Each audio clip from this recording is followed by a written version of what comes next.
और आज का जो हमारा टॉपिक है वो टॉपिक है Mewar dynasty, relationship with Delhi सल्तनत। ठीक है, आज हम पढ़ेंगे दिल्ली सल्तनत और इसके बाद नेक्स्ट सेशन में हम पढ़ेंगे relationship of Mewar with Mughals. ठीक है, इसके बाद हम किसके बारे में पढ़ेंगे? मुगल्स के बारे में पढ़ेंगे, राइट।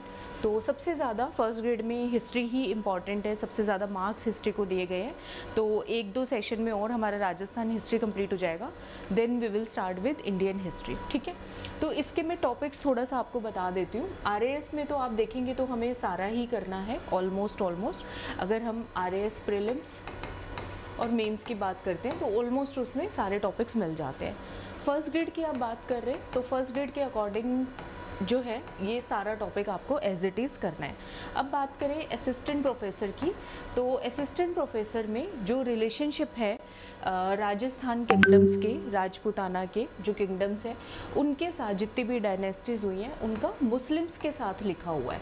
ठीक है, रिलेशनशिप विद मुस्लिम्स। तो मुस्लिम्स में वैसे तो इनडायरेक्टली देखो तो दिल्ली सल्तनत प्लस मुगल्स दोनों इंक्लूड हो जाते हैं, क्योंकि जो दिल्ली सुल्तान से, जो तुर्क से आया, कहीं से आए, दे ऑल वर मुस्लिम्स। ठीक है, लेकिन आप स्पेसिफिकली अगर बहुत लिमिटेड सिलेबस करना चाहते हो तो जो स्पेसिफिक नाम दिए हुए हैं उन पे भी फोकस करके आप अपनी तैयारी कर सकते हो। वैसे तो इन ऑल सारे करने हैं, लेकिन यदि आपके पास टाइम नहीं है और आप बहुत लास्ट मिनट प्रिपरेशन कर रहे हो तो जैसे रावल रतन सिंह दिया है, ठीक है, हमीर के बारे में लिखा हुआ है, तो जो भी आपके सिलेबस में है उनके बारे में कर सकते हो। ठीक है, ऐसा रहेगा।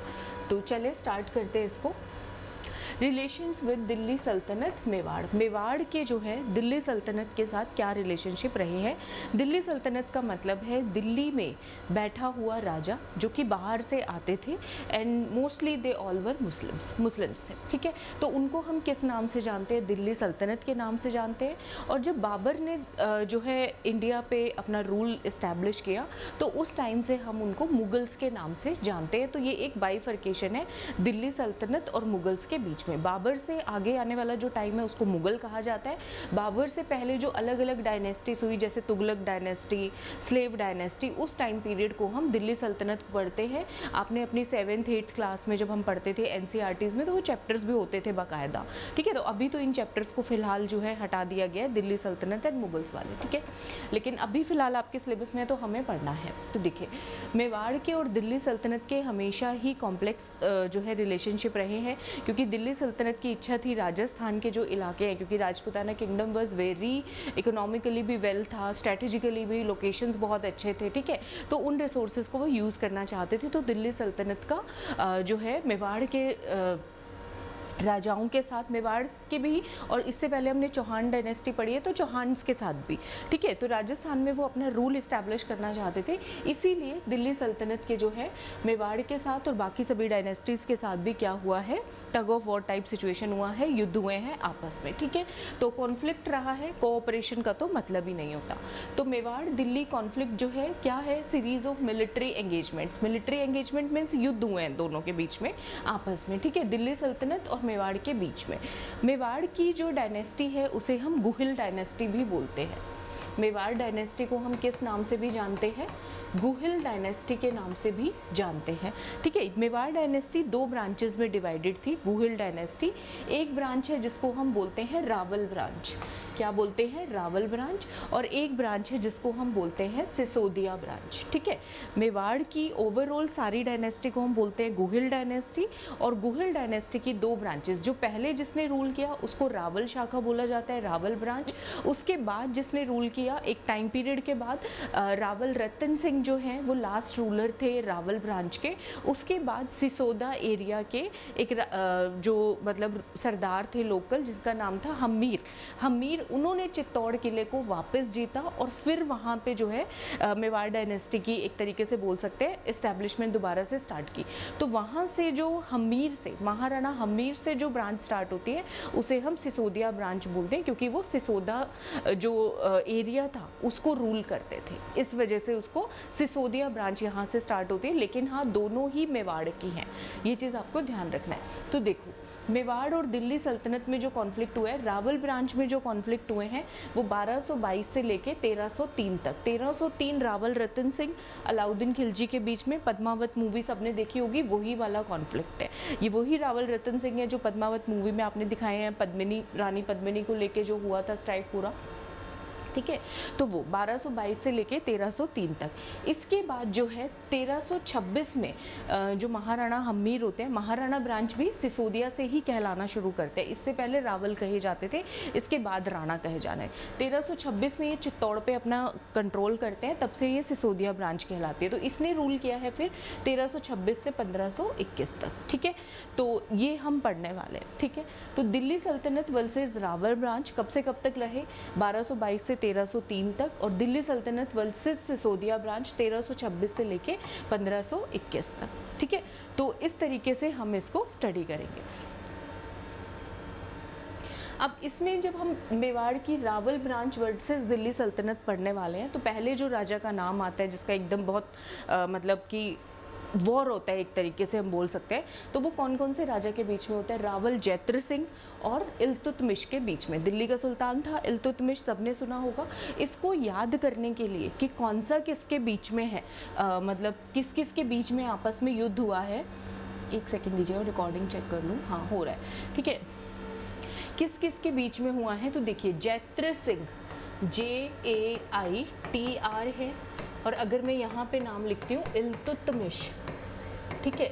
तो आपको बस देखो, हमें बस वर्ड से पिक करने होते हैं। ITR है, IT यहाँ पे भी है, इल्तुतमिश। तो ऐसे आप इसको याद कर सकते हो कि जैत्र सिंह का कौन से दिल्ली सुल्तान के साथ युद्ध हुआ? तो इल्तुतमिश के साथ युद्ध हुआ। किसके साथ हुआ है? इल्तुतमिश के साथ हुआ है, ठीक है। तो ये जो लड़ाई हुई, ये लड़ाई का नाम क्या है? Battle of Bhutala. इसमें अब देखोगे तीनों के अंदर T word alphabet is very common, ठीक है। तो इस तरीके से आपको याद रहेगा, जैत्र सिंह, इल्तुतमिश और बैटल ऑफ भुटाला। कौन सी बैटल है? भुटाला। भूत याद दिला दिए किसको? इल्तुतमिश को। किसने? जैत्र सिंह ने। ऐसे याद करो, ठीक है, पर स्टोरी बना के याद करोगे ज़्यादा याद होगा। 1222 से लेके 1229 तक का टाइम पीरियड था। जो शमशुद्दीन इल्तुतमिश है, इसको देखो अल्तमिश के नाम से भी जाना जाता है। एग्जाम में हो सकता है इल्तुतमिश ना दे, शमशुद्दीन दे दे, तो समझ जाना शमशुद्दीन मतलब इल्तुतमिश की बात हो रही है, ठीक है। तो इसने जो है नागदा के ऊपर अटैक कर दिया। नागदा उस टाइम पे क्या थी? मेवाड़ की राजधानी थी। और नागदा कहाँ पे पड़ता है? ये उदयपुर के अंदर पड़ता है, उदयपुर के अंदर पड़ता है, ठीक है। तो इसके अंदर इल्तुतमिश को जो है जैत्र सिंह ने पीछे तो धकेल दिया काफ़ी हद तक, ठीक है, हरा भी दिया। लेकिन इस बैटल के अंदर, बैटल ऑफ भुटाला के अंदर जो है नागदा जो थी, जो कैपिटल ऑफ मेवाड़ थी, वो पूरी तरीके से डिस्ट्रॉय हो गई, ठीक है। Nagda was completely damaged in this battle. इस बैटल को बोलते हैं बैटल ऑफ भुटाला, ठीक है। तब जो है जैत्र सिंह ने नागदा की जगह चित्तौड़ को अपनी कैपिटल बनाया, मेवाड़ की कैपिटल। तो क्वेश्चन आ सकता है कि कौन से मेवाड़ के राजा हैं जिन्होंने जो है चित्तौड़ को अपनी राजधानी बनाया, मेवाड़ की राजधानी बनाया? तो इसका आंसर क्या हो जाएगा हमारे पास? ये जैत्र सिंह, ठीक है। अब हम बात करते हैं, ये तो बैटल की बात हो गई। जैत्र सिंह वर्सेस, अब आप कैसे याद करोगे? देखो बिना देखे याद करो, साथ साथ लिख रहे हो तो लिखो, ठीक है। Jaitra Singh versus Iltutmish, TT common है। बैटल का नाम है बैटल ऑफ भुटाला, ठीक है। इस बैटल के अंदर जो है इल्तुतमिश ने हमारा बड़ा नुकसान किया। जो हमारी राजधानी थी नागदा, उसको कम्प्लीटली डैमेज कर दिया। वो क्योंकि बहुत ज़्यादा डैमेज हो गई थी, डिस्ट्रॉय हो गई थी, तो इसी वजह से जैत्र सिंह ने अपनी राजधानी किसको बनाया? मेवाड़ की कैपिटल किसको बनाया?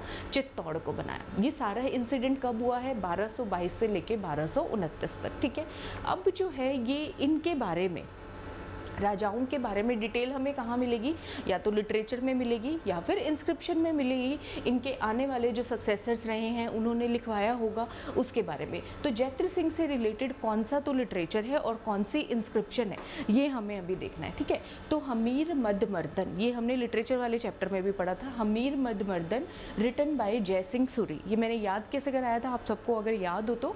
हमीर मद मर्दन, मर्दन मतलब मार दिया, गर्दन से उड़ा दिया, ठीक है। जैसे अभी आपने देख रहे हो पाकिस्तान क्या कर रहा है कि जुगुलर वेन है, ये जो 2 नेशन थ्योरी है, मुस्लिम हिंदू अलग होने चाहिए, अपना जो रायता जहर जो वो घोलना चाह रहा है वो सारी चीज़ें वो कर रहा है, ठीक है, इस तरीके से। तो आप याद करो, हम मर्दन करके गर्दन उड़ा के अल्टीमेटली जय किसकी होगी, भारत की ही होगी, आप ऐसे याद करो, ठीक है। तो जैसे आपको याद हो जाएगा हमीर मद मर्दन किसके द्वारा लिखा है, मर्दन मतलब मार दिया, गर्दन उड़ाकर हमारी जीत हुई, जय किसकी हुई, भारत की। तो ये किसके द्वारा लिखा गया है, जय सिंह सूरी जी के द्वारा लिखा गया है, ऐसे याद कर लोगे, ठीक है। लिटरेचर तो देखो ऐसे ही याद करना पड़ता है, ट्रिप्स एंड ट्रिक्स के बिना काम नहीं चलता। हमीर मद मर्दन रिटन बाय जय सिंह सूरी। तो इसके अंदर बताया गया है कि जैत्र सिंह ने इल्तुतमिश को हराया और उसको पुश बैक किया, उसको वापस धकेला, ये लिखा हुआ है, लेकिन हाँ इसमें नागदा काफ़ी ज़्यादा नुकसान हो गया नागदा का, ठीक है। तो ये कहाँ पे लिखा हुआ है, हमीर मद मर्दन लिटरेचर में लिखा हुआ। क्वेश्चन आ जाएगा, पूछ लेंगे कि कौन से लिटरेचर में लिखा हुआ है कि जैत्र सिंह ने इल्तुतमिश की सेना को पीछे धकेला, डायरेक्ट क्वेश्चन आएगा, तो हमीर मद मर्दन में लिखा हुआ है, ठीक है, ये चीज़ हो गया।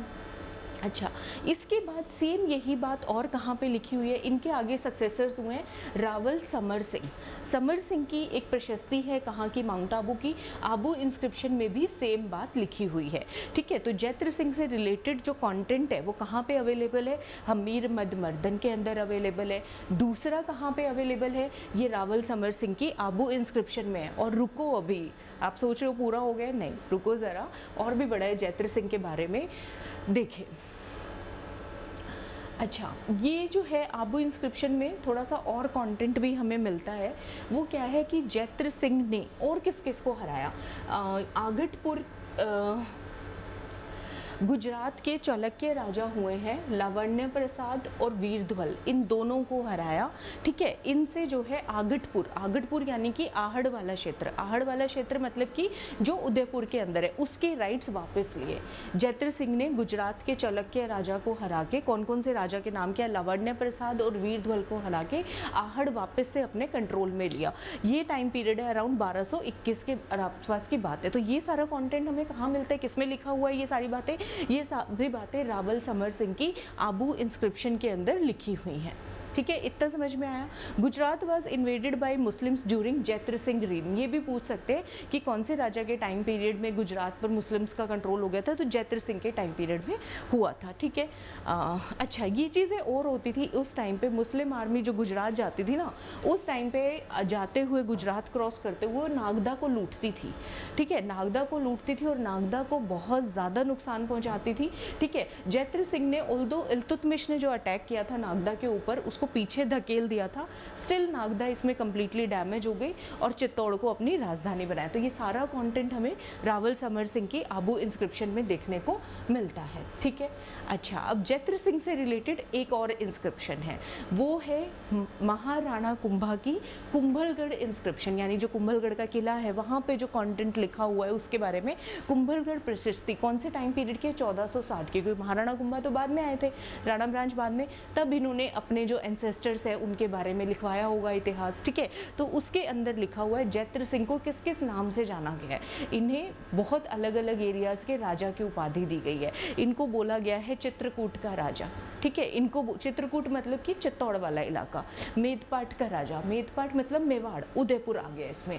इनको बोला गया है आगट मतलब आहड़, आहड़ जो सिविलाइजेशन है जो कि हमें पढ़ना है हमारे सिलेबस के अंदर है, उसका राजा इनको बोला गया। और वागड़ यानी कि बांसवाड़ा डूंगरपुर वाला एरिया, उसका राजा बोला गया है, ठीक है। तो क्वेश्चन आ जाएगा किस प्रशस्ति के अंदर जैत्र सिंह को मेदपाट का राजा कहा गया, या फिर ऐसे ही पूछ लेंगे कि कौन से राजा को मेदपाट का राजा, चित्रकूट का राजा, वागड़ का राजा कहा जाता है, तो जैत्र सिंह उसमें आंसर आ जाएगा, ठीक है। इसी तरह से क्वेश्चन आपका ये डायनेस्टीज़ पूरा हो जाए, ऑलमोस्ट पूरा होने वाला है, 1-2 लेक्चर में कंप्लीट हो जाएगा सारी डायनेस्टीज़ का। 100 क्वेश्चन का मैं आपका एक टेस्ट लूँगी, तो आप लोग चौहान जितने अभी तक हमने पढ़े हैं उसके लिए रेडी हो जाइए, प्रिपरेशन कर लीजिए, ठीक है।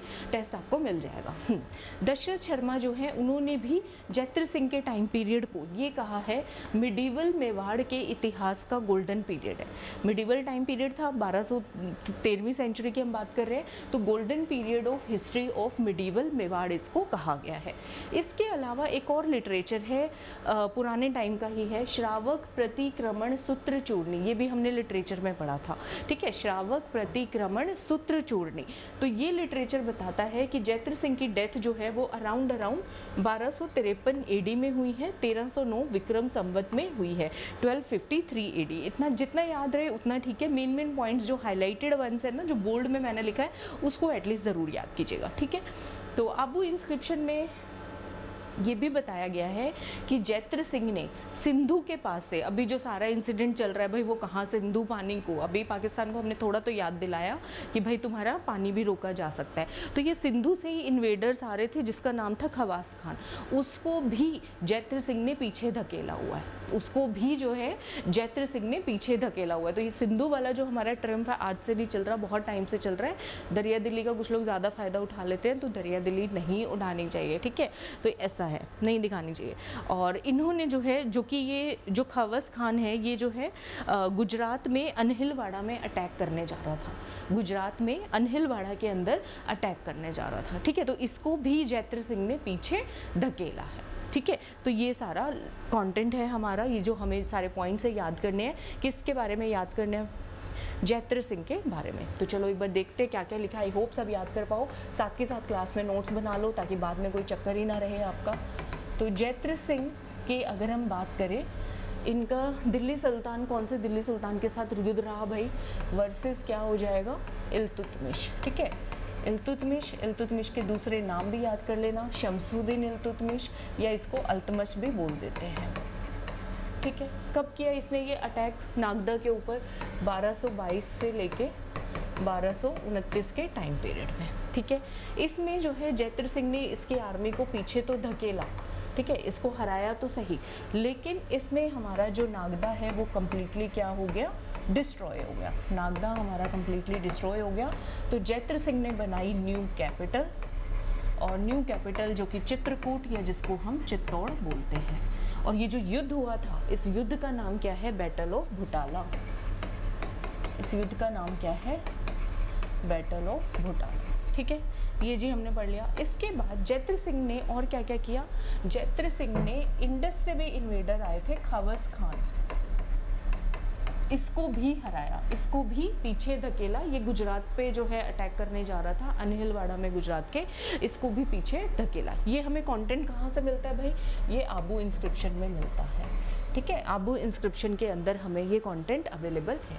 जैत्र सिंह के बारे में हमें और कौन कौन से लिटरेचर से जानकारी मिलती है, तो अगर मैं लिटरेचर की बात करूँ तो एक लिटरेचर है हमीर मदमर्दन, ठीक है, रिटन बाय जयसिंह सूरी। इसके अंदर बताया गया है जैत्र सिंह ने इल्तुतमिश की सेना को पीछे धकेला, ठीक है। इसके अलावा और कौन सा लिटरेचर है, आबू इंस्क्रिप्शन भी यही बात कहता है, समर सिंह के टाइम पीरियड पे लिखा गया है आबू इंस्क्रिप्शन, ठीक है। एक और लिटरेचर है जो भी ये सारी चीज़ें बताता है, वो लिटरेचर है श्रावक प्रतिक्रमण चूर्णी, ठीक है, ये बताता है। फिर अब अगर हम बात करें, ये तो लिटरेचर हो गया, इंस्क्रिप्शन की अगर मैं बात करूं, आबू इंस्क्रिप्शन हो गई है। दूसरी लिटरेचर है, इंस्क्रिप्शन है सॉरी, महाराणा कुंभा की कुंभलगढ़ इंस्क्रिप्शन। कौन सी इंस्क्रिप्शन है, कुंभलगढ़ इंस्क्रिप्शन। कुंभलगढ़ इंस्क्रिप्शन में जैत्र सिंह को बहुत अच्छे अच्छे क्या मिले हैं, टाइटल्स मिले हैं, क्या मिले हैं भाई, टाइटल्स मिले हैं। इन्हें कहा गया किंग ऑफ, अलग अलग रीजन्स के नाम लिख दिए गए, चित्रकूट, मेदपाट, ठीक है, और जी इसमें कहा गया इनको आहड़ का राजा या फिर आगटपुर का राजा, ठीक है, तो इन सारे एरियाज़ के राजा के नाम से बुलाया गया इनको, ठीक है। तो ये हमने जैत्र सिंह के बारे में पढ़ा, जो कि रावल राजा थे, किसके, मेवाड़ डायनेस्टी के, ठीक है। मेदपाट और वागड़ का भी राजा इनको कहा गया, ठीक है। ये सारी चीज़ें डॉक्टर दशरथ शर्मा ने, ये एक पॉइंट रहेगा, ये याद कर लीजिए, मिडीवल मेवाड़ के इतिहास का गोल्डन पीरियड कहा है किसको, जैत्र सिंह के टाइम पीरियड को, जैत्र सिंह के टाइम पीरियड को इसका गोल्डन पीरियड जो है वो कहा गया है, ठीक है। चलिए नेक्स्ट पे मूव ऑन करते हैं। अगले राजा हुए जैत्र सिंह के बेटे मेवाड़ के रावल तेज सिंह, कौन हुए? रावल तेज सिंह। ठीक है, रावल तेज सिंह का कौन से दिल्ली सुल्तान के साथ जो है झगड़ा हुआ, युद्ध हुआ? तो उसका नाम है बलबन। ये आपने पढ़ा भी होगा दिल्ली सल्तनत में, बलबन के साथ हुआ। ठीक है, तुर्क से आया हुआ था ये, दिल्ली पे कंट्रोल किया हुआ था इसने। तो तेज सिंह के टाइम पीरियड में तुर्किश सुल्तान बलबन जो दिल्ली का था, इसने कहाँ कहाँ पे अटैक किया? रणथंभौर पे किया, बूंदी पे किया, चित्तौड़ पे किया। कब किया? 1253 से 1254 में। 1253 अभी हमने पढ़ा था 1253, क्या सिग्निफिकेंस है? शावक प्रतिक्रमण चूर्णी के अंदर कहा गया है, सूत्र चूर्णी में, कि जैत्र सिंह की डेथ हुई थी 1253 AD में या फिर 1309 विक्रम संवत के अंदर। ठीक है, ये कहा गया। तो 1253-54 में। लेकिन तेज सिंह जो है अपने पिताजी की तरह स्ट्रॉन्ग रूलर थे, इन्होंने बलबन को हटा दिया, पीछे धकेल दिया, हरा दिया। तेज सिंह के टाइम पीरियड में बाघेल का एक राजा था, वीरध्वल, धोलका एरिया का। ठीक है, बाघेल का एक राजा था, बाघेलखंड जो क्षेत्र होता था, वीरध्वल धोलका का, उसने मेवाड़ पे अटैक किया 1260 के अराउंड। लेकिन यहाँ पे भी जो है तेज सिंह ने वीरध्वल की आर्मी को पीछे धकेल दिया। लेकिन इसमें तेज सिंह जी के दो जो मेन बंदे थे वो जो है इसमें शहीद हुए, जिसका नाम है रत्ना, जो कि ताल रक्षक यानी कोतवाल शेम का बेटा था चित्तौड़ में, और एक जो है चीफ थे मेवाड़ के यानी कि सरदार थे भीम सिंह। तो रत्ना और भीमा जो है इसमें शहीद हुए। लेकिन जीत किसकी हुई? अल्टीमेटली तेज सिंह की ही जीत इसमें हुई है। ठीक है, अच्छा, अब तेज सिंह ने जैसे ही वीरध्वल को हराया तो तेज सिंह को भी एक नया टाइटल मिला, और टाइटल ऐसा है कि पूरा लंबा चौड़ा हट्टा कट्टा ऐसा टाइटल हमने चौहान डायनेस्टी में भी नहीं पढ़ा। उमापति वरलब्ध, वीरध्वल को हराया ना, उससे याद कर लो, वरलब्ध, वीर वर लब्ध, प्रौढ़ और प्रताप, प्रौढ़ प्रताप। ठीक है, क्या है टाइटल? तेज सिंह को क्या टाइटल मिला है? उमापति वरलब्ध प्रौढ़ प्रताप। याद ही करना पड़ेगा, उमापति वरलब्ध प्रौढ़ प्रताप टाइटल मिला किसको? तेज सिंह को। किसको हराने के लिए? वीरध्वल को हराने के लिए। वीरध्वल कौन था? बाघेल का रूलर था। ठीक है, धोलका क्षेत्र का राजा था। क्लियर है? ये चीज हुआ। ठीक है, अब इंस्क्रिप्शन की बात कर लेते हैं। जैत्र सिंह के टाइम पीरियड पे कौन कौन सी इंस्क्रिप्शन पड़ी? आबू इंस्क्रिप्शन पड़ी और कुंभलगढ़ इंस्क्रिप्शन पड़ी। इनसे रिलेटेड दो इंस्क्रिप्शन कौन कौन सी है? एक तो है घगसा इंस्क्रिप्शन। कौन सी इंस्क्रिप्शन है? घगसा इंस्क्रिप्शन, तेज सिंह के टाइम पीरियड में लिखी हुई। और तेज सिंह बहुत तेज थे, टाइटल भी इतने बड़े बड़े ले लिए, उमापति और ये। ठीक है, और तेज तेज चिड़िया की तरह उड़ जाते थे। चिड़वा इंस्क्रिप्शन है इनकी। कौन सी है? चिड़वा इंस्क्रिप्शन, जो कि इनके बेटे पद्म सिंह के टाइम पीरियड में लिखी गई। तो इस इंस्क्रिप्शन में लिखा गया है जैत्र सिंह ने तुर्किश आर्मी, जो तुर्किश सेना थी, उसको पीछे धकेल दिया। और तेज सिंह को कौन कौन से टाइटल्स मिले? कुछ चौहानों से मिलते जुलते हैं, जैसे कि महाराज धीराज, परमेश्वर, परम भट्टारक, ये टाइटल भी मिले। ठीक है, तो तेज सिंह के कुल मिला के अगर मैं बात करूँ तो कितने टाइटल्स हो जाते हैं? बताओ, पानी पीते हुए जल्दी से बताओ, इतने आप कितने टाइटल्स हो जाएंगे तेज सिंह के?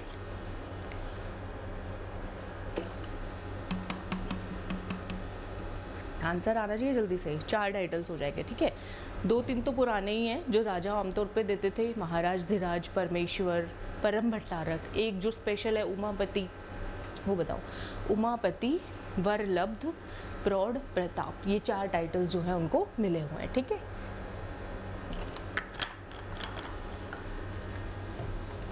ओके, चले। ठीक है, इनके टाइम पीरियड पे ये श्रावक प्रतिक्रमण सूत्र चूर्णी इन्हीं के टाइम पीरियड पे लिखी गई है, आहड़ के अंदर 1260 में, जिसके अंदर फिर इनके पिताजी जैत्र सिंह का भी वर्णन है कि जैत्र सिंह जी की डेथ कब हुई? 1253 में। ठीक है, तो एक नई चीज़ आपको पता चल गई, श्रावक प्रतिक्रमण सूत्र चूर्णी किसके टाइम पीरियड पे लिखी गई है? रावल तेज सिंह के टाइम पीरियड में लिखी गई है।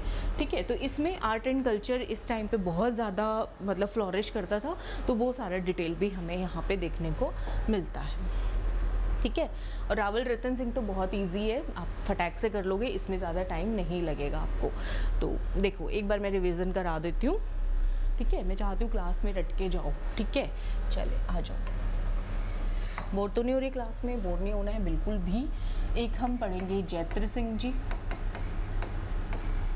और अब मैं थोड़ा शॉर्ट में लिखूँगी, और एक हम पढ़ने वाले हैं तेज सिंह जी,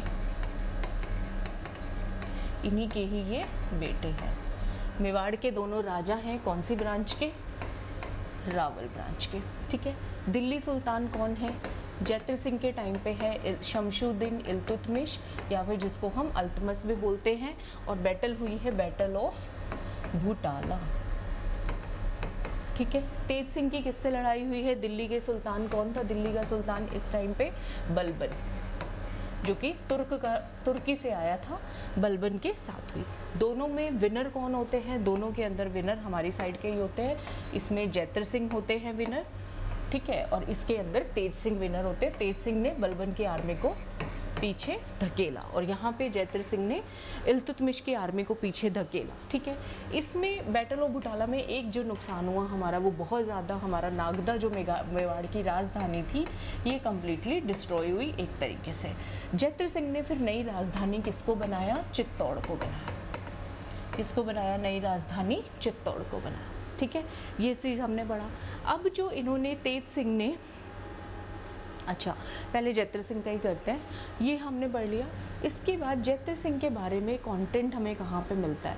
ठीक है, तो इंस्क्रिप्शन में मिलता है या लिटरेचर में? लिटरेचर एक है श्रावक प्रतिक्रमण सूत्र चूर्णी, जिसमें बताया गया है जैत्र सिंह की डेथ कब होती है?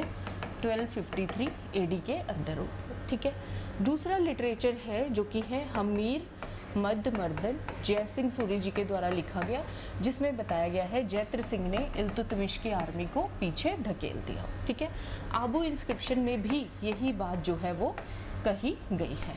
अब दशरथ सिंह जो हिस्टोरियन हुए हैं, वो ये कहते हैं जैत्र सिंह का टाइम पीरियड जो है वो गोल्डन टाइम पीरियड था, golden time period in the history of medieval Mewar, in the history of medieval Mewar. फिर एक महाराणा कुंभा के टाइम पीरियड की इंस्क्रिप्शन है, and that is Kumbhalgarh inscription.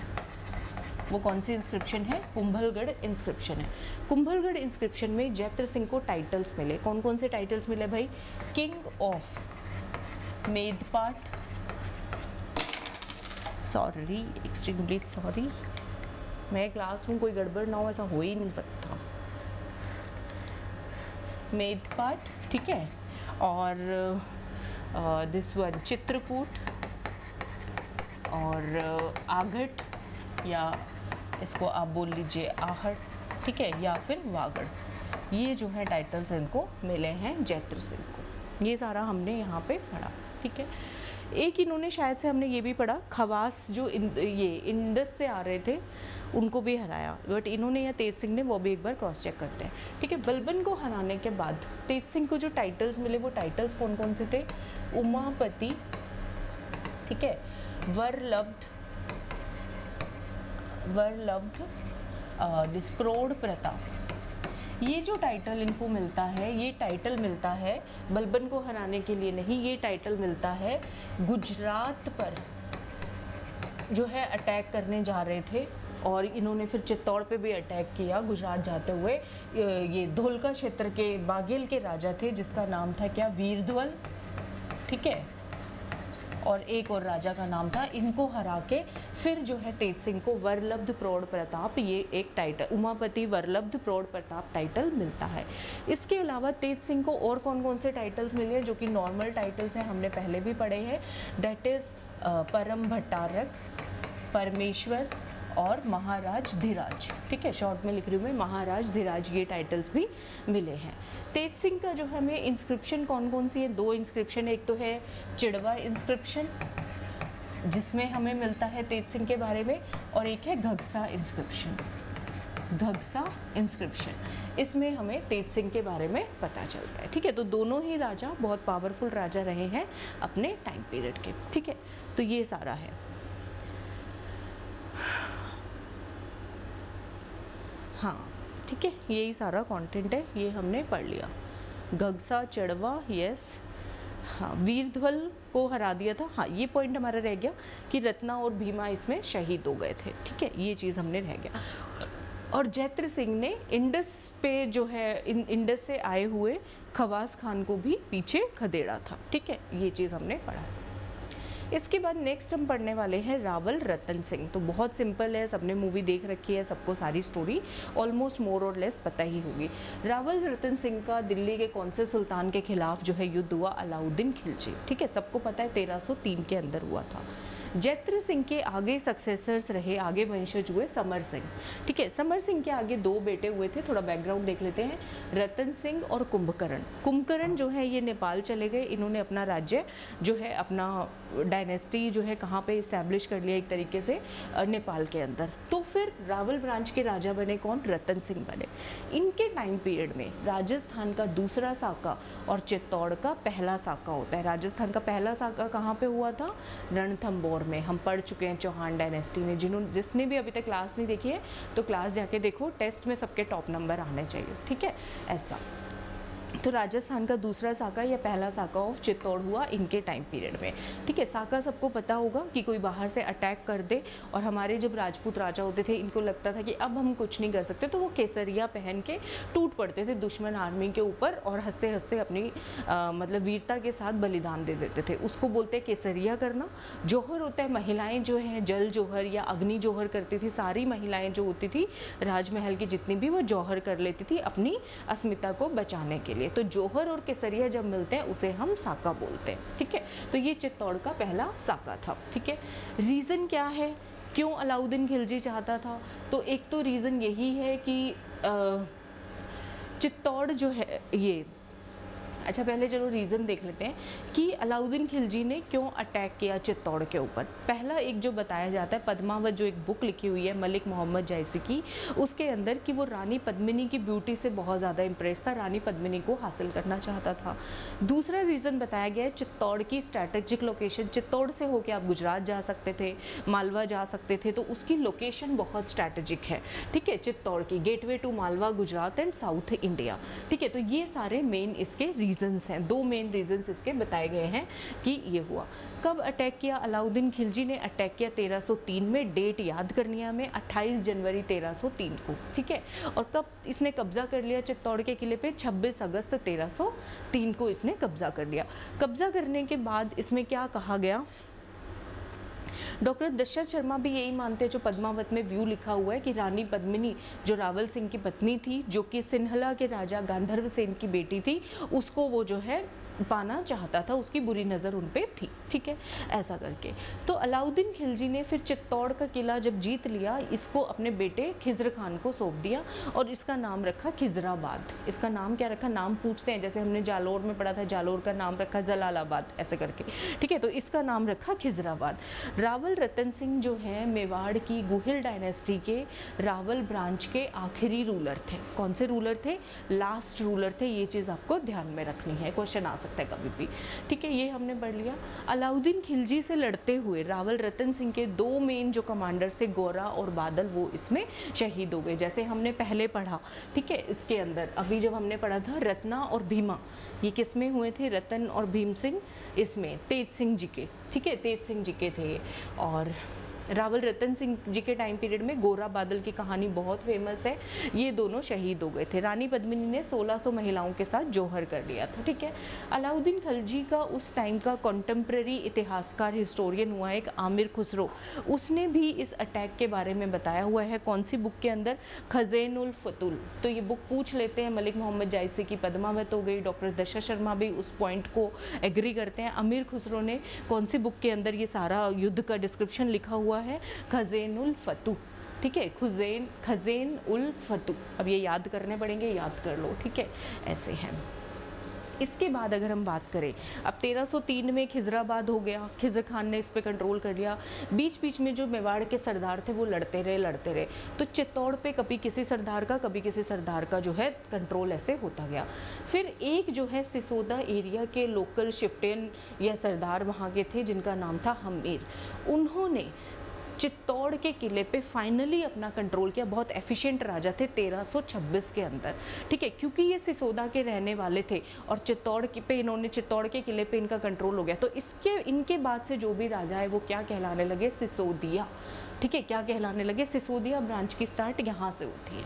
ठीक है। 1303 से 1326 के पीरियड में तो कभी कोई ऐसा चल रहा था। रावल ब्रांच के आखिरी राजा थे रतन सिंह। सिसोदिया ब्रांच के पहले राजा थे कौन? दोनों ही गुहिल डायनेस्टी है मेवाड़ की, ठीक है, दोनों ही, लेकिन उसकी दो शाखाएं हैं, महाराणा हम्मीर। तो ये सिसोदिया कहलाए और तब से जो है राजा को रावल की बजाय क्या कहलाने लगे? महाराणा कहलाने लगे, ठीक है। एक लिंग जी शिव जी हैं, उनको अपना ये सेवक, मतलब उनको ये बोलते हैं कि हम इनके सेवक हैं, राणा, ऐसे करके, ठीक है। तो हमीर जो है सिसोदा एस्टेट के जागीरदार थे। इन्होंने चित्तौड़ को कैप्चर किया 1326 एडी में और यहाँ पे री इस्टेब्लिश किया गुहिल डायनेस्टी को, री इस्टेब्लिश। मेवाड़ की शुरू से लेके एंड तक सारी डायनेस्टी को गुहिल डायनेस्टी भी बोला जाता है, ठीक है। ये चीज़ आपको ध्यान रखनी है। तो इनको सिसोदिया कहलाने लगा।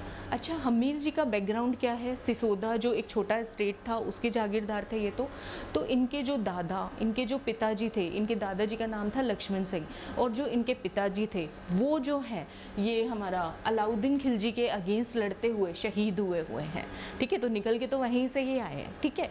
तो ऐसा है। तो रूलर्स ऑफ मेवाड़ को इनके बाद से, महाराणा हमीर के बाद से सिसोदिया कहा जाता है। अब महाराणा हमीर कोई छोटे मोटे राजा नहीं बने, बहुत बड़े राजा बने। इनको मेवाड़ का रक्षक भी कहा जाता है। तो इनके लिए एक और टाइटल है सेवियर ऑफ मेवाड़, क्योंकि मेवाड़ को प्रोटेक्ट करके रखा है इन्होंने दुश्मनों से, ठीक है। अच्छा, इतना ही नहीं, महाराणा कुंभा की कीर्ति स्तंभ की जो इंस्क्रिप्शन है, नॉट कुंभलगढ़, कुंभलगढ़ में उन्होंने जैत्र सिंह के बारे में लिखा है, कीर्ति स्तंभ की जो इंस्क्रिप्शन है उसमें इनको एक टाइटल दिया गया है, बहुत ही सॉलिड टाइटल दिया गया है, विषम घाटी पंचानन, जो एडवर्स सिचुएशन को क्या कर दे, अपनी फेवर में कर ले, ठीक है। जैसे हमारे प्राइम मिनिस्टर के बारे में भी आप बोल सकते हो, मोदी जी जो बहुत मेहनत कर रहे हैं इस टाइम पे। अभी ये विषम ही तो कंडीशन है, ये युद्ध हमने थोड़ी किया है, ये युद्ध हमारे सर पे मंडा जा रहा है, क्योंकि पाकिस्तान नहीं चाहता इंडिया ग्रो करे, चाइना नहीं चाहता इंडिया ग्रो करे। जब आपकी प्रोग्रेस होती है तो पड़ोसी तो देख के जलते हैं ना, तो वही स्टोरी हो रही है। बट हम इसमें से निकलेंगे, ऐसा मेरा पूरा 100% कॉन्फिडेंस है, ठीक है। तो विषम घाटी पंचानन की उपाधि किसको दी गई? महाराणा हमीर को दी गई, ठीक है। ये चीज़ हो गया।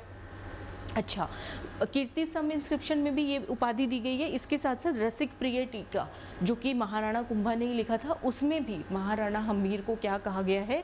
विषम घाटी पंचानन। एक बात तो समझ में आई होगी, महाराणा कुंभा के टाइम पे बहुत लिटरेचर लिखा जा रहा है, कुंभलगढ़ इंस्क्रिप्शन हमें मिलता है, फिर रसिक प्रिय टीका मिलता है, फिर साथ में हमें ये कीर्ति स्तंभ इंस्क्रिप्शन मिलता है। इसका मतलब महाराणा कुंभा का बहुत इंटरेस्ट था राइटिंग में और उनके टाइम पे आर्ट एंड कल्चर बहुत ज़्यादा फ्लॉरिश हुआ है। उन्होंने बहुत किले बनवाए, बहुत लिटरेचर लिखे, जो कि हमने लिटरेचर में तो पढ़े थे और यहाँ पे भी पढ़ेंगे जब हम महाराणा कुंभा पढ़ेंगे, ठीक है।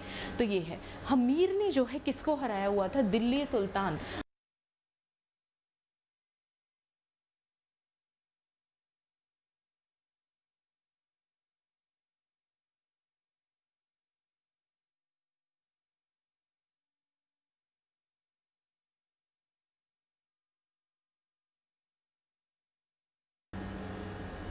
यस, सो हमीर ने जो है दिल्ली के सुल्तान जो है मुहम्मद बिन तुगलक को हराया था सिंगोली के युद्ध में। सिंगोली का युद्ध कहाँ पे हुआ था? बांसवाड़ा के अंदर, सिंगोली के बैटल में। कहाँ पे? बांसवाड़ा के अंदर। हमीर ने दिल्ली के सुल्तान मोहम्मद बिन तुगलक को हराया हुआ है। तो ऐसे नहीं इनको विषम घाटी पंचानन कहा जाता है, ठीक है। ये चीज़ है। राणा हमीर ने सिसोदिया ब्रांच इस्टेब्लिश की, ये हमने पढ़ा। तब से मेवाड़ के राजा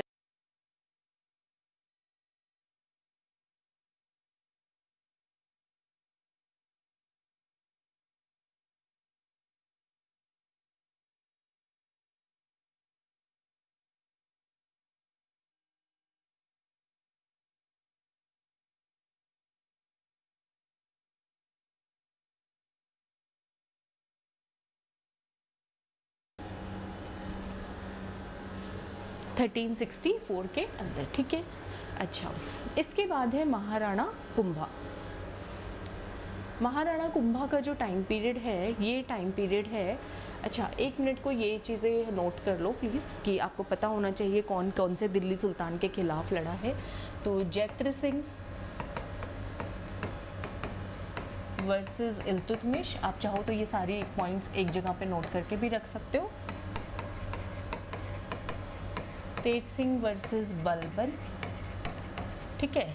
और तेज सिंह के बाद कौन आए? रतन सिंह।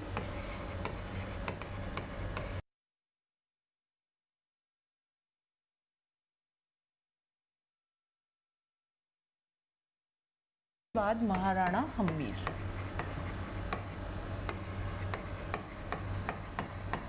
महाराणा हम्मीर वर्सेस मोहम्मद बिन तुगलक। ठीक है, अब हम पढ़ेंगे महाराणा कुंभा के बारे में। ठीक है, इतना क्लियर है सबको? बताओ, आई होप सबको क्लियर होगा। तो नेक्स्ट हम पढ़ने वाले हैं महाराणा कुंभा। महाराणा कुंभा के टाइम पीरियड में जैसे मैंने आपको बताया आर्ट एंड कल्चर बहुत मिलेगा आपको पढ़ने के लिए। ठीक है, महाराणा कुंभा जो है मोकल के बेटे थे। मोकल के पिताजी थे राणा लाखा, राणा लाखा के बेटे हुए मोकल, और मोकल के बेटे हुए महाराणा कुंभा। ये मेवाड़ के राजा बने 1433 के अंदर। ठीक है,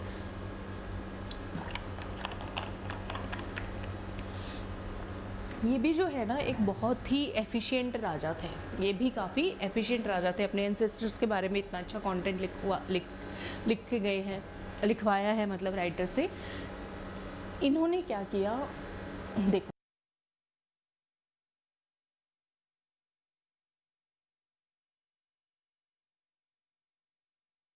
ठीक है, पता नहीं कैमरा को क्या हो गया, मैं उधर पहुंचती हूँ तो ठीक हो जाता है, पता नहीं डरता है, डरते तो खराब क्यों होता है मुझे समझ नहीं आता। ठीक है, ये चल रहा है। तो मेवाड़ पे ना मारवाड़ के राठौड़्स का बड़ा इन्फ्लुएंस था। तो महाराणा कुंभा ने ये ख़त्म किया। कैसे इन्फ्लुएंस को ख़त्म किया? मेवाड़ के जो फ्यूडल लॉर्ड्स थे, जो सामंत थे, उन सबको एकजुट करने का काम किया, उनका विश्वास जीता। तो राठौड़ के इन्फ्लुएंस को उन्होंने कम किया। ठीक है,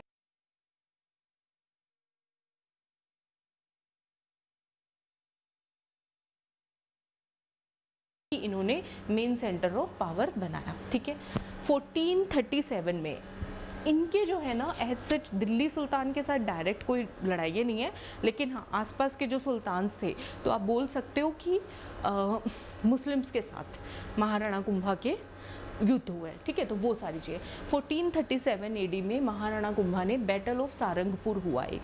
ठीक है, इसके अंदर मालवा के राजा महमूद खिलजी वन को हराया। किसको हराया? महमूद खिलजी वन को, वही कहते हैं ना।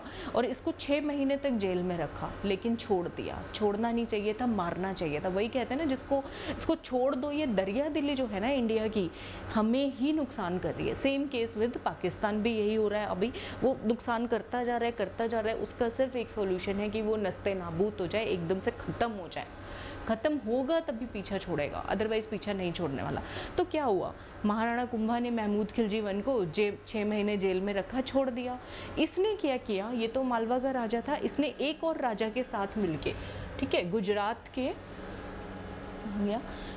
गुजरात के कुतुबुद्दीन के साथ मिलके संधि साइन कर ली, चंपानेर की संधि 1456 में, कि हम हराएंगे महाराणा कुंभा को चित्तौड़ पे अटैक करके। ठीक है, अटैक किया। हुआ क्या, महाराणा कुंभा सो पावरफुल, वो क्या यूज़ कर रहे थे? डिप्लोमेटिक। अभी हम क्या यूज़ कर रहे हैं पाकिस्तान के साथ? डिप्लोमेटिक कर रहे हैं। कभी उसको पानी, कभी छोड़ रहे हैं, कभी पानी बंद कर रहे हैं। ठीक है, कभी हम उसको इस डर में है कि कब अटैक करेगा इंडिया, कब अटैक करेगा इंडिया। ठीक है, अब दवाइयों की सप्लाई भी रोक दी। तो हर तरीके से उसको मेंटली वीक बनाने की कोशिश की जा रही है। सेम किसने किया? महाराणा कुंभा ने किया। सेम स्टोरी, डिक्टो, कॉपी पेस्ट। इन्होंने इन्हीं दोनों को आपस में लड़वा दिया, महमूद खिलजी वन को भी और कुतुबुद्दीन को भी। अब पाकिस्तान में भी BLA लड़ रही है ना, वहाँ पे उधर से खैबर पख्तून लड़ रहे हैं, उधर से अफगानिस्तान आ जाएगा उसके ऊपर अटैक करने। ठीक है, तो यही चीज़ें, तो इन्होंने इन्हीं को आपस में लड़ा दिया और ये जो है हार गए उसके अंदर। ठीक है, तो ये हुआ। तो कभी भी जो आपका एक बार का दुश्मन है उस पर ना तो भरोसा करो, ना दरिया दिली सिखाओ। बिग लेसन है ये हमारे लिए। ठीक है, तो ये चीज़ है।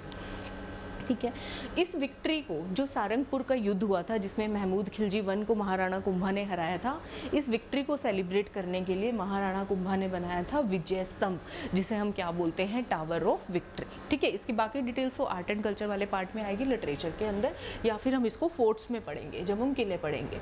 कुंभलगढ़ फोर्ट, चित्तौड़गढ़ फोर्ट, सारे फोर्ट्स पढ़ेंगे ना आर्ट एंड कल्चर में, तब आएगा। ठीक है, तो ये मैंने आपको बता ही दिया है। ठीक है, 1453 में इस बीच महाराणा कुंभा ने मारवाड़ से मंदोर भी ले लिया था, ट्रीटी साइन कर ली लेकिन यहाँ पे, और अपने बेटे रायमल की शादी जो है मारवाड़ की राजकुमारी से कर दी। पहले उन्होंने मारवाड़ के राठौड़ों का इन्फ्लुएंस खत्म किया, फिर मारवाड़ से मंदोर भी ले लिया, लेकिन वहाँ पे बात सेटल हो गई। देखो मेवाड़ मारवाड़ तो हमारे ही हैं, अंदर ही है ना, एक ही घर के हैं, पूरे राजपूताना के हैं, राजस्थान के हैं इंडिया में, तो इनमें स्वीट एंड सार रिलेशन चलता रहा है। कभी ये लड़े हैं कॉमन दुश्मन के खिलाफ, कभी आपस में लड़े हैं, तो वो चलता रहा है, वही बात है कि घर की बात है। तो यहाँ पे इन्होंने फिर मैट्रिमोनियल रिलेशन स्थापित कर लिए, लेकिन ये जो बाहर वाले थे इनको खतेड़ दिया, ठीक है, ऐसा हुआ। तो ये मैंने आपको बता ही दिया है। अब थोड़ा सा आर्ट एंड कल्चर की बात आ जाते हैं। कुंभल, महाराणा कुंभा ने किले भी बहुत बनवाए मेवाड़ में, 32 किले बनवाए, ठीक है, जिसमें सिरोही का, अचलगढ़ का, कुंभलगढ़ का किला बहुत फेमस है। कुंभलगढ़ की तो 36 किलोमीटर लंबी दीवार है जो वर्ल्ड की सेकंड लॉन्गेस्ट वॉल के अंदर आती है। श्यामल दास ने ये बताया है कि महाराणा कुंभा ने मेवाड़ में टोटल कितने किले हैं, 84 में से कितने बनवाए हैं, 32, ये क्वेश्चन आता है, 32 किले जो हैं वो बनवाए हैं, ठीक है। अच्छा, कुंभलगढ़ का किला फेमस है इसकी लोकेशन के लिए, स्ट्रक्चर के लिए। इसके आर्किटेक्ट या स्कल्पचर कौन थे, मंडन थे, ये भी क्वेश्चन आता है, ठीक है। कुंभल ने महाराणा कुंभा ने जो है चित्तौड़ के अंदर कुंभ स्वामी टेम्पल बनवाया, श्रृंगार चंवरी टेम्पल बनवाया, ये याद कर लीजिएगा। विष्णु टेम्पल एकलिंगजी में बनवाया, ये हमने टेम्पल्स में पढ़ा था कि एकलिंगजी में विष्णु जी का जो टेम्पल है वो महाराणा कुंभा के द्वारा बनवाया गया, ठीक है। रणकपुर के टेम्पल्स भी इन्होंने बनवाए हैं, तो ये इनके टेम्पल्स हो गए। कुंभ स्वामी श्रृंगार चंवरी, ठीक है। अब ये बहुत लर्नेड नॉलेज लविंग पर्सन थे। एकलिंगजी महात्म्य जो कि कान्ह व्यास जी का लिखा हुआ है, उसमें बताया हुआ है महाराणा कुंभा का लिटरेचर में बहुत इंटरेस्ट था, जो हमारा पुराना लिटरेचर, वेद, उपनिषद, मनुस्मृति, मीमांसा, ग्रामर एंड पॉलिटिक्स, ठीक है। तो इन्होंने चंडी शतक जो बुक है उसके ऊपर अपनी कमेंट्री, एक बुक लिखी। गीत गोविंद जो कि जयदेव जी का लिटरेचर है उसके ऊपर एक छोटा वर्जन लिखा। संगीत रत्नागर है उसके ऊपर भी एक कमेंट्री इन्होंने खुद भी लिखी है। इन्हीं के टाइम पीरियड में इनके कवि हुए हैं अत्रि और महेश, बहुत क्वेश्चन आते हैं। अत्रि और महेश ने कीर्ति स्तंभ की प्रशस्ति लिखी। किसकी प्रशस्ति लिखी है, कीर्ति स्तंभ की इंस्क्रिप्शन लिखी है। महाराणा कुंभा को कौन कौन से टाइटल्स मिले हैं, 2 टाइटल जिस पे सबसे ज़्यादा क्वेश्चन आते हैं, हिंदू सुल्तान और अभिनव भट्टाचार्य। हिंदू सुल्तान और अभिनव भट्टाचार्य, इसके साथ साथ महाराज धीराज राव राव, फिर गुरु गुरु लगेगा, दान गुरु, राजगुरु, परम गुरु, हाल गुरु, दान गुरु, राजगुरु, परम गुरु, हाल गुरु, ये सब। लेकिन महाराणा कुंभा का लाइफ बहुत अच्छा था, बहुत जीते, लेकिन कई बार कहते हैं ना लास्ट के दिन बड़े खराब हो गए। इन्हीं के बेटे उदय सिंह ने जो है इनकी हत्या कर दी। तो ये लास्ट का इनका जो पार्ट है बड़ा ट्रेजिक सा पार्ट है, ठीक है। ये है इनके द्वारा लिखी हुई। और बुक्स कौन सी है, ज़्यादातर बुक्स में वर्ड आएगा संगीत, संगीत राज, संगीत मीमांसा, संगीत सुधा, संगीत रत्नाकर टीका, ठीक है। रसिक प्रिया टीका लिखी इन्होंने, चंडी शतक का कमेंट्री लिखा, सूड प्रबंध, काम रजर तिसर, ठीक है। गीत गोविंद का समरी लिखा, गीत गोविंद मतलब इसका कमेंट्री किया इसके ऊपर। संगीत करण दीपिका, हरिवर्तक और चंडी शतक टीका भी इन्होंने लिखा है। तो ये चीज़ है। तो ये इनकी बुक्स है, बुक्स के बारे में आप याद कर लीजिएगा, ठीक है। नेक्स्ट सेशन में हम मेवाड़ के मुगल्स के साथ रिलेशन देखेंगे। ये सारे रिलेशंस हमने किसके साथ देखे, मेवाड़ वर्सेस दिल्ली सल्तनत, ठीक है। आने वाले टाइम पीरियड में, क्योंकि फिर 1300 उसका टाइम आ जाएगा, 1400 के टाइम पे हम आ गए हैं, तो मेवाड़ वर्सेस मुगल्स, तो फिर हम क्या पढ़ेंगे, मेवाड़ वर्सेस मुगल्स पढ़ेंगे नेक्स्ट क्लास में, ठीक है। तो इसको एक बार अच्छे से रिवाइज़ कर लेना, ठीक है। इसका टेस्ट होगा आपका, तब आपके और डाउट्स क्लियर होंगे इसमें, और इसको हम फिर अच्छे तरीके से पढ़ने वाले हैं, ठीक है।